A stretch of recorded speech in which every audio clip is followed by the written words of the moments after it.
The Kingdoms of Al-Kebulan. One of the secrets to understand spirituality is to understand your own origin. And by understanding your own origin, you need to know the true history, not according to the way you have been told, but according to the truth. Africa was not called Africa. The name Africa was given by the Greeks whenever they came to Africa. They saw how fertile the land was and they named it Africa, which meant fertile and sunny. The real name of Africa was called Al-Kebulan. Al-Kebulan meant the Garden of Eden, the cradle of mankind, and the Mother Nature. Africa is the cradle of mankind. In most cases in history, they tell you how uncivilized, how uneducated, and how illiterate our African ancestors were.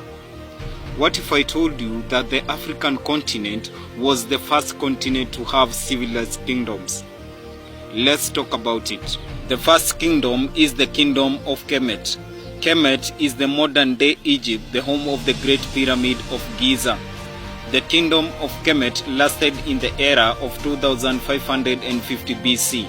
It is one of the oldest civilizations, and it involved advanced civilization that even the modern-day technology cannot explain.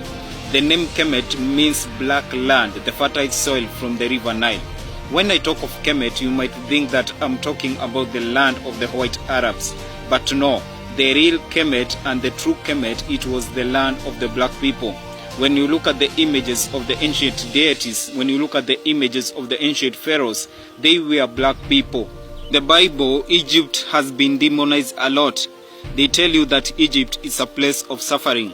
They tell you that Egypt, they were the people who were enslaved there, the Israelites. But that is not the case.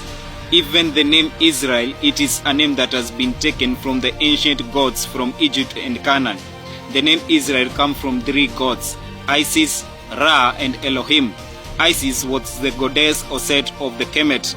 Ra was the first son, and Elohim was a Canaanite god, and that is why they removed some of the books like the book of Enoch from the Bible, because the book of Enoch refers the god of the Bible as Elohim. The second kingdom is the kingdom of Kush. The kingdom of Kush is the modern-day Sudan. This was one of the most advanced kingdoms, and it was the kingdom of the Nubians. It was established in the era of 745 BC. It was so much advanced that even at the time of Emperor Pierre, the kingdom of Kush conquered the kingdom of Kemet, and they established their 25th dynasty. The third kingdom was the kingdom of Punt. This kingdom was based on the Horn of Africa around the areas of Eritrea, Djibouti, and some parts of Somalia. This was a kingdom that was held by the Kemetic people, and it was so much wealthy that even the Kemetic people referred to this kingdom as the land of their gods. This kingdom was recorded around the 8th to 6th BC, but it was believed to exist even before the 2400 BC. The fourth kingdom was the kingdom of Sa-Ra. This kingdom was established next to Kush and Kemet. It involved the followers of Ra, the first son and the main god character in the Egyptian mythology.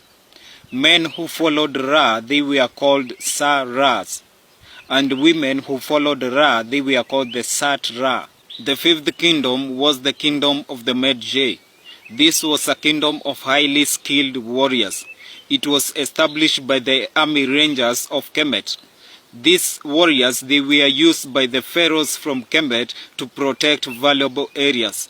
This kingdom was based and established during the 14th BC. Those kingdoms, they were the kingdoms from the northern part of Africa.